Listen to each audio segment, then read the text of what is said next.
Are you scratching your head trying to figure out how much Wati will actually cost you? Don't worry, we're here to break down the Wati conversation-based pricing calculator and make budgeting a breeze. First things first, let's head over to the Wati website. You can find it by searching Wati on Google or typing Watio directly into your address bar. Once you're on the homepage, look for the Pricing or Pricing Plans tab in the main navigation menu. Usually located at the top of the page, click on it.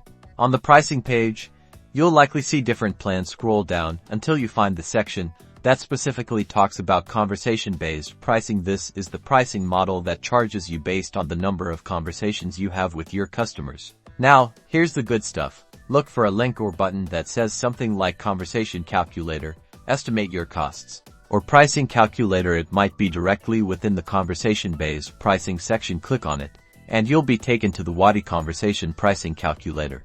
You'll see a few input fields. The most important one is the estimated number of monthly conversations you expect to have. Carefully consider your current customer interactions and anticipated growth. Then type in your best estimate. Some calculators might also ask about the regions you're operating in. As pricing can vary, after entering the details, the calculator will automatically display an estimated monthly cost. And that's it. You've successfully found and used the Wati conversation-based pricing calculator. Now you can confidently plan your budget and make informed decisions about your Wati usage. Don't forget to revisit the calculator periodically to adjust your estimations as your business evolves.